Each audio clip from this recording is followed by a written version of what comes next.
Il y aura un avant et un après chapitre 1040. Aujourd'hui, un Yonko est tombé. Pour la première fois depuis le chapitre 576 et la mort du grand Barbe Blanche, l'un des 4 empereurs a chuté de son trône. Big Mom, plus puissante femme pirate du monde, vient de perdre son combat contre la nouvelle génération portée par Law et Kid. Le monde va connaître un changement comme il n'en a jamais connu, l'apparition de 2 prétendants au trône de Yonko et la défaite de Kaido pouvant arriver à tout moment. Ce que l'on vit et ce que l'on va continuer de vivre dans One Piece dépasse toute imagination. Pendant ce temps, Zunesha, l'éléphant antique porteur de la civilisation des Minks, continue de se rapprocher de Wano Kuni et rentre en contact avec Momonosuke. Ce dernier révélera que cette entité légendaire n'était ni plus ni moins que l'ami d'un certain Joy Boy ayant vécu il y a 800 ans auparavant. On se retrouve aujourd'hui pour la review du chapitre 1040 de One Piece, Oda étant en pause la semaine prochaine et ce chapitre signant l'incroyable défaite d'un Yonko ainsi qu'une révélation sur Joy Boy. Une vidéo semble de mise pour faire le point sur tout ce qui vient de se passer. Une grande théorie vous attendra sur Joy Boy et ses origines, alors restez bien jusqu'à la fin les bros. Préparez-vous, installez-vous bien et n'hésitez pas à me soutenir simplement en laissant un like à cette vidéo. Alors commençons sans plus attendre. Ça fait longtemps que je voulais vous en parler, mais Oda nous gratifie d'une mini-aventure des plus intéressantes en mettant en avant la famille Vinsmoke et le Garma Double Six après les conséquences de la guerre de Whole Cake Island. Eux, tout comme les hommes poissons, s'étaient sacrifiés pour permettre aux Mugiwara de s'en sortir avec grand succès, sans pour autant qu'on ait connaissance du sort qui leur a été réservé. Grâce à cette mini-aventure, nous pouvons donc découvrir que Niji et Yonji, les frères de Sanji, ont été défaits par Big Mom et capturés par Mondor, qui les a emprisonnés dans le livre des étrangetés généré par son Boku no Mi. Les autres membres du Garma ayant semble-t-il réussi à s'échapper, une mission sauvetage pour récupérer les 2 rejetons de Juge s'impose. Vous le savez aussi bien que moi, mais les mini-aventures dans One Piece sont très importantes pour l'histoire car elles permettent de justifier des nouveautés scénaristiques, l'apparition de personnages inconnus jusqu'alors et de planifier de futurs événements plusieurs années à l'avance. Nul doute que ce sera également le cas pour celle-ci, alors je voulais juste faire une petite aparté pour tenter de prédire d'éventuels scénarios qui pourraient avoir lieu dans cette mini-aventure. Nous sommes sur Whole Cake Island et il semble que Big Mom a déjà pris la route en direction de Wano Kuni, avec bon nombre de ses enfants, les plus importants dont les Sweet Commanders, Perospero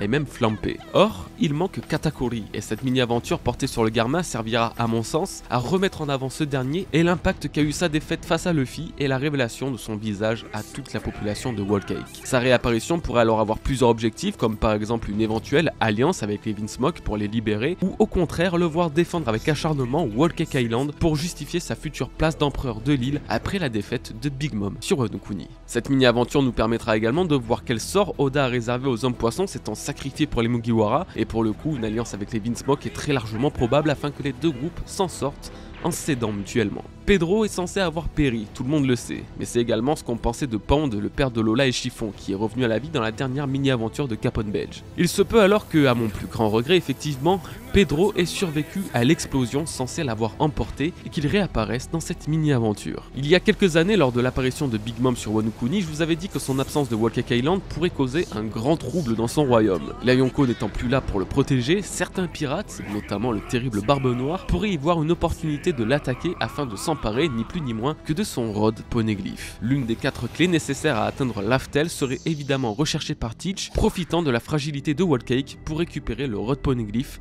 ainsi que capturer Pudding, la seule pouvant lui permettre d'en déchiffrer son code. Ce ne sont certes que des prévisions, mais je pense très sincèrement que ça peut être l'une des meilleures mini-aventures que l'on a eues depuis des années, alors j'espère vous avoir hype un tout petit peu avant d'entrer dans le vif du sujet de cette review. Ce chapitre reprend directement après la fin du précédent. Kid continue de tirer avec son Damned Punk sur une Big Mom toujours plus robuste. Malgré tout ce qu'elle a pu encaisser ces derniers chapitres, elle a encore la force de résister et tente même de contre-attaquer en essayant d'absorber l'espérance de vie de tous ceux qui l'entourent dans l'espoir, sans doute, de s'accorder un boost de force et d'endurance. Évidemment, nos 2 supernovas, eux, sont immunisés au pouvoir de Big Mom, tout comme l'a été Jinbei d'ailleurs, car ils ne ressentent aucune peur face à elle. Le Soru Soru no Mi a beau être l'un des plus grands fruits du démon de cette œuvre, rappelons qu'il perd une importante partie de son pouvoir lorsqu'il fait face à une personne n'éprouvant aucune peur face à Big Mom. Alors que Kid ne laisse aucune seconde de répit à son adversaire, Law nous réserve une très belle et étonnante surprise en parvenant à annuler tous les bruits émanant de sa room dans laquelle Big Mom est enfermée. Une technique que nous connaissons et que nous affectionnons particulièrement puisqu'il s'agit d'un hommage à Corazon, l'homme qui a fait de Law ce qu'il est aujourd'hui. En se sacrifiant pour lui sauver la vie, Corazon a donné une nouvelle chance à Law de se reconstruire avec cette fois-ci l'atout du OP no Mi dans les mains. Aujourd'hui, comme une ultime pensée dédiée à son sauveur, Law reproduit les pouvoirs de ce dernier en annulant tous les sons émis dans sa sphère sphère. Une sphère qui, avec du recul, est similaire à celle que Corazon générait pour s'isoler de tous les bruits. Plus que jamais, je réalise dans ce chapitre qu'on nous avait déjà teasé tous ces nouveaux pouvoirs, le fait d'être capable d'agrandir sa lame, de décharger des ondes de choc, voire même d'impacter directement le son lui-même, car dans sa room, l'eau peut modifier tous les corps et cet espace est entièrement sous son contrôle. En partant de ce principe établi par Smoker dans le chapitre 661, le OP Nomi permet véritablement toutes les prouesses dépassant les lois de la physique que l'on peut imaginer. Sans parler que du OP Nomi, il n'est pas rare que dans One Piece, les personnages décédés réapparaissent et continuent de vivre à travers ceux qui perpétuent leur volonté. Ce que Law vient de faire aujourd'hui en l'honneur de Corazon m'a alors rappelé que Luffy avait lui aussi développé une technique en la mémoire d'Ace, son défunt frère. Derrière ce passage quelque peu émouvant se cache finalement une véritable stratégie par Law qui permet d'isoler Big Mom de ses homies et la lançant dans une chute sans fin à travers Onigashima. Une chute qui signera la défaite de l'impératrice, emportée par l'explosion de toutes les bombes d'Onigashima ayant chuté avec elle. Law et Kid sont déclarés grands gagnants de leur combat contre l'une des 4 empereurs des mers.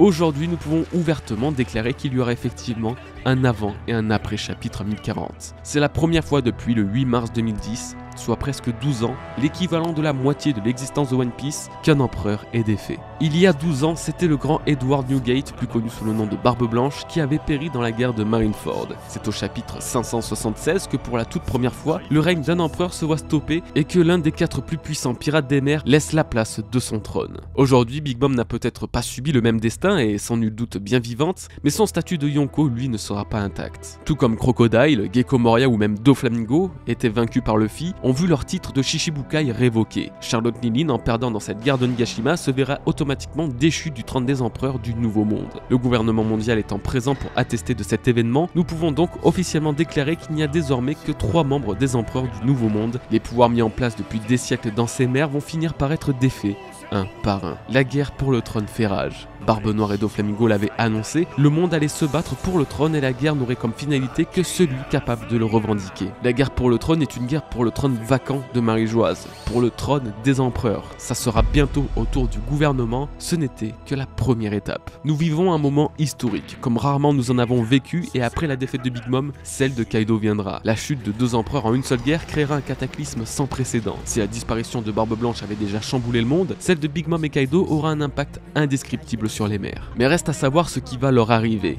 Big Mom va-t-elle se faire arrêter par la marine et le gouvernement? Va-t-elle être déplacée à Impel Down ou une prison équivalente spécialement conçue pour enfermer les Yonko? Si c'est le cas, quel sera le destin de Whole Cake Island? Ce royaume devra se relever sans sa souveraine, mais qui parmi les Charlotte va bien pouvoir endosser cette lourde responsabilité? Eh bien comme je disais plus tôt et même depuis plusieurs années, c'est Katakuri qui régnera sur Whole Cake Island si Big Mom venait à perdre ou disparaître. Car en plus d'être le plus puissant de tous les enfants, c'est lui qui, tout comme sa mère, possède le Haki des rois, le Haki des leaders, le pouvoir des souverains. Katakuri est le seul apte à se faire respecter et à honorer le nom des Charlotte. C'est pourquoi son retour, notamment dans la mini-aventure du Garma, est plus proche que jamais et signera surtout l'apparition du nouveau roi de Whole Cake Island. La chute de Big Mom à travers tout Onigashima a été très particulière puisqu'elle nous a permis de voir l'état de plusieurs personnages de l'île ainsi que de profiter des dernières pensées de l'impératrice avant sa défaite. Pensées destinées à Goldie Roger. Commençons par Zoro qui a été vu allongé dans son sang, chutant dans les débris d'Onigashima et semblant en très mauvaise posture. Dans le chapitre 1038, l'apparition inattendue de la faucheuse nous avait tous surpris. Zoro le premier puisqu'il ne semblait ni pouvoir bouger ni se défendre face à l'entité se trouvant devant lui. Sans vouloir théoriser sur ce qu'est ou qu'était cette faucheuse, il est clair que ce n'était pas un allié venu en aide. Zoro n'a jamais été dans un tel état depuis peut-être le début de One Piece, et s'il n'est pas mort, ça ne fait aucun doute qu'il a expérimenté un voyage aux frontières de l'au-delà. Sanji ou Chopper risquent alors de lui venir en aide et nous pourrons découvrir par la même occasion quelles ont été les conséquences de sa rencontre avec la mort elle-même. Reizo et Fukurokuju voient enfin leur combat se finir, un des nombreux combats qui a été, à mon sens, assez malmené d'Onigashima. J'ai adoré le final, ce combat dans les flammes et la référence à Oden ayant subi un vrai supplice pour ses samouraïs, mais j'imaginais un vrai combat de ninja bien plus palpitant que ça. Plus que jamais, on ressent la difficulté qu'Oda a eu de gérer l'incroyable dimension qu'avait pris cette guerre avec tous ses antagonistes et protagonistes, et plutôt que de le rabâcher sans cesse dans les reviews, je ferai un jour une vidéo sur le cas de l'arc Wano Kuni pour en parler posément avec les arguments nécessaires. Pour en finir avec Big Mom, dans cette review, ses dernières pensées étaient destinées à Roger, lui qui est directement lié aux événements actuels de Wano Kuni et même de tous les changements qu'il y a pu avoir sur les mers ces 20 dernières années. Sans Roger, Wano Kuni serait toujours sous l'emprise de Kaido et Big Mom n'aurait jamais été défaite, tout comme le sera le roi des bêtes à la fin d'Onigashima. Mais c'est surtout ses paroles envers le One Piece qui intéressent, car malgré l'état dans lequel elle se trouve et la souffrance qui l'attend, elle ne pense qu'au trésor trouvé par Roger. Qu'est-ce qu'exactement le One Piece? Où se trouve-t-il? Est-il réellement sur cette île? C'est ironique de réaliser que même les Yonko, pourtant les mieux placés pour connaître l'histoire de leur monde, ne sont pas plus renseignés que nous, lecteurs. C'est surtout ce flou autour de la véritable position du One Piece qui me passionne, car là encore et à travers Big Mom, Oda laisse sous-entendre que le grand trésor de Roger n'est peut-être pas forcément sur Laftel. Et pendant ma relecture de One Piece, j'ai remarqué que durant tout l'arc d'East Blue, chaque fois que la question de la quête du One Piece était sur le tapis, la question de savoir s'il était réellement sur la dernière île apparaissait aussi. Alors on en parlera dans très peu de temps dans une nouvelle vidéo également, car j'ai une théorie en tête qui pourrait remettre en question toute votre perception de One Piece et de ce que veut nous faire croire Oda depuis le début. Venons-en à la conclusion de ce chapitre pour parler de son grand final. Yamato et Momonosuke finissent par pouvoir communiquer à travers un trou d'Onigashima créé après une explosion. Après avoir annoncé à Yamato l'apparition de Zunesha proche de Wano, il explique également que c'est l'ami de Joy Boy ayant commis un crime il y a 800 ans. Enfin, quelques nouvelles informations concernant Zunesha, qui je rappelle garde son mystère intact depuis plus de 200 chapitres, et Joy Boy qui nous dévoile son lien avec cette créature légendaire. Sans être vraiment étonné par le lien amical entre ces deux entités, je suis désormais d'autant plus curieux de connaître la nature de la relation et si ça a quelque chose à voir avec le crime commis il y a 800 ans. Et par-dessus tout, cette nouvelle révélation m'a permis de me conforter dans l'idée que j'ai depuis longtemps déjà, Joy Boy venait de Wano Kuni et serait peut-être un lointain ancêtre des Kozuki. Pour cela, nous allons avoir besoin de revoir l'intégralité et la véritable histoire de Joy Boy depuis le début.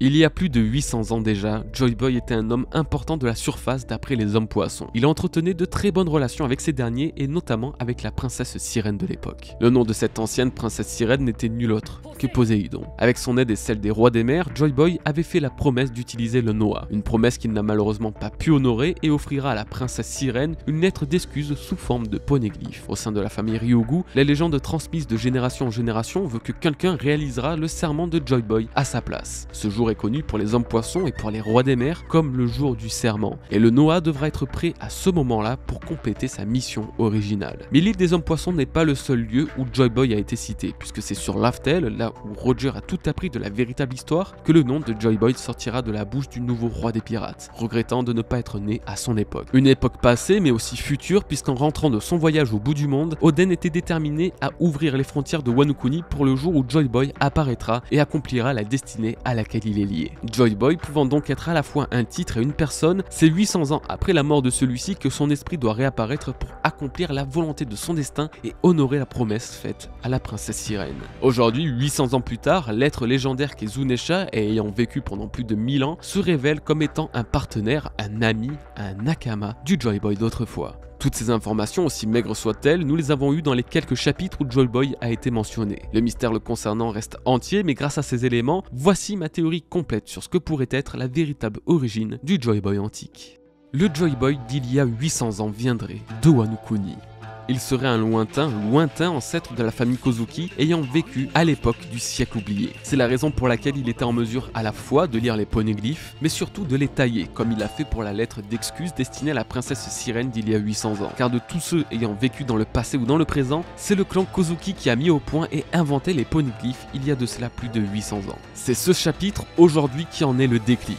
Depuis l'apparition de Zunesha, une chose nous a été répétée sans cesse, le clan des Kozuki et les Minx de Zu sont alliés depuis des temps immémoriaux. Considérés comme des frères, cela fait plusieurs siècles que le destin de Wano Kuni, et plus précisément du clan Kozuki, est lié à celui des Minx. Joy Boy serait celui à l'origine de ce pacte entre les deux clans, il aurait lié le clan des Kozuki à celui des Minx et jura de se prêter main forte si l'un ou l'autre était dans le trouble. En plus d'avoir tissé des liens avec la tribu des Minx, c'est avec l'éléphant légendaire lui-même que Joy Boy deviendra ami, Zunesha. Cela explique pourquoi seul Momonosuke pouvait interagir avec l'éléphant, car même si Momonosuke n'est pas la réincarnation de Joy Boy, il en serait le descendant, et Zunesha l'a reconnu. Il aurait reconnu le descendant de Joy Boy.